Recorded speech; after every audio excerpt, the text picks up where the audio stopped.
Secrets of ഫാർമിങ്ങിൻ്റെ പുതിയൊരു വീഡിയോയിലേക്ക് സ്വാഗതം. നമ്മളിന്ന് ഡ്രാഗൺ ഫ്രൂട്ടിൻ്റെ ഒരു വീഡിയോ ആണ് കാണിക്കുന്നത്. അതിന് മുമ്പ് ചെറിയൊരു സ്റ്റോറി പറയാം. നമുക്ക് വീഡിയോയിലേക്ക് സ്വാഗതം. സീക്രട്സ് ഓഫ് ഫാർമിങ്ങിൻ്റെ പുതിയൊരു വീഡിയോയിലേക്ക് എല്ലാവർക്കും സ്വാഗതം. നമ്മളിന്ന് ഡ്രാഗൺ ഫ്രൂട്ടിൻ്റെ ഒരു വീഡിയോ ആണ് ചെയ്യാനായിട്ട് പോകുന്നത്. അതായത് ഡ്രാഗൺ ഫ്രൂട്ട് ഏകദേശമൊക്കെ കായിടുന്നതും പൂവിടുന്നതും ഒക്കെ ഏപ്രിൽ മെയ് മാസത്തോടു കൂടിയാണ് ഡ്രാഗൺ ഫ്രൂട്ട്. അതിന് മുമ്പ് നമുക്കൊരു ചെറിയൊരു സ്റ്റോറി പറയാം. ഞാൻ ഇന്നലെ ടൗണിൽ ചെന്ന് ഒരാളോട് ഒരു ഡോക്ടർ ഇവിടെ എവിടെയെങ്കിലും ഉണ്ടോ എന്ന് ചോദിച്ചു. അയാൾ പറഞ്ഞു അവിടെയുണ്ട് ഡോക്ടർ രാജൻ, സിവിൽ സർജൻ. ഓഹോ, സിവിൽ സർജനോ? അപ്പോൾ ക്രിമിനൽ സർജൻ എവിടെ? അതായത് സിവിൽ കേസും ക്രിമിനൽ കേസും ഉണ്ടല്ലോ. അപ്പം സിവിൽ സർജൻ ഉള്ളപ്പോൾ ക്രിമിനൽ സർജനും വേണമല്ലോ. അങ്ങനെ നമുക്ക് വീഡിയോയിലേക്ക് വരാം. ഏകദേശം നമുക്ക് ഡ്രാഗൺ ഫ്രൂട്ടിൻ്റെ ഒരു കൈഫലം നമ്മളിന്ന് കാണിക്കുന്നതായിരിക്കും. ഏകദേശം നമ്മളൊരു 1.5-2 വർഷമായിട്ടുണ്ട് ഈ തൈ വെച്ചിട്ട്. ഏകദേശം 2 വർഷമായിട്ടുണ്ട്. ഇപ്പോൾ നമ്മൾ ഇതെല്ലാം കായിട്ട് നല്ലപോലെ പൂക്കിയിട്ട് റെഡി ആയിട്ടിരിക്കുകയാണ്. നമുക്കതിൻ്റെ വീഡിയോ ഇപ്പോൾ തന്നെ നമുക്ക് കാണിക്കാം. ഏകദേശം ഒരു റംബുട്ടാനും ഏകദേശമൊക്കെ കായ്ച്ച് നിൽക്കുന്ന നെല്ലിക്ക പരുവായിട്ടുണ്ട്. അതിനുശേഷം നമ്മളിത് ഡ്രാഗൺ ഫ്രൂട്ടിൻ്റെ വീഡിയോ ആണ് ഇന്ന് നമ്മൾ ചെയ്യാനായിട്ട് പോകുന്നത്. ഏകദേശം ഒരു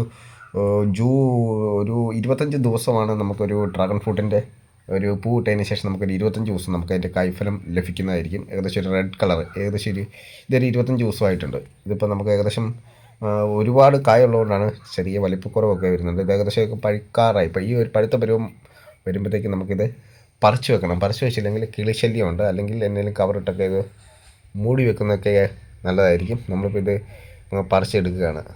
അപ്പോൾ ഏകദേശം ഒരു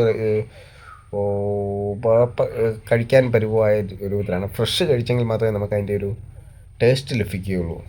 ഏകദേശം ഒരു ഫ്രിഡ്ജിലൊക്കെ കൊണ്ടുവച്ച് കഴിക്കുവാണെങ്കിൽ നമുക്ക് നല്ല ടേസ്റ്റ് ലഭിക്കും. അത്രയ്ക്കാണ്. നമുക്കിത് പീസാക്കാം. മുറിച്ച് 2 പീസാക്കിയതിന് ശേഷം ഇതിൻ്റെ തൊലി അങ്ങോട്ട് ഇതിൻ്റെ 2 സൈഡിൽ നിന്ന് മാറ്റി വെക്കുന്നത് ഏറ്റവും നല്ലതാണ്. ഇതിൽ ഏകദേശം ഒരു കഴിക്കാൻ പറ്റിയൊരു പരുവത്തിലാണ് നമുക്കിപ്പോൾ കിട്ടിയിരിക്കുന്നത്. ചെറിയൊരു മധുരവും ചെറിയൊരു പുളി ടെസ്റ്റും ഒക്കെ ആയിട്ട് ഇതിൻ്റെ ഈ ഒരു ഫ്ലേവറാണ് ഏറ്റവും നല്ലത്.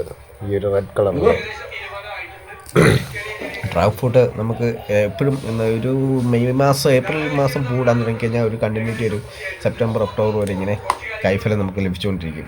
ഇതിന് അത്യാവശ്യമായിട്ട് നല്ലപോലെ ചാണകപ്പൊടി ഇട്ട് കൊടുക്കുക. ഈ കായ് ഏകദേശം ഒരു പൂവിടുന്ന ഒരു സമയത്തേക്ക് അപ്പോഴേക്കും നല്ല വലിപ്പത്തിലൊക്കെ കിട്ടാനൊക്കെ ആയിട്ട് സാധിക്കും.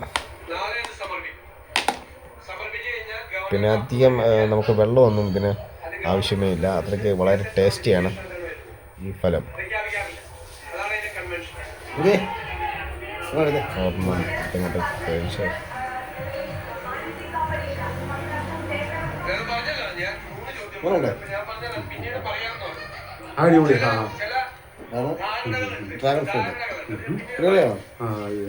നമുക്കിനി വേറൊരു പുതിയൊരു വീഡിയോ വരുന്നതൊക്കെ.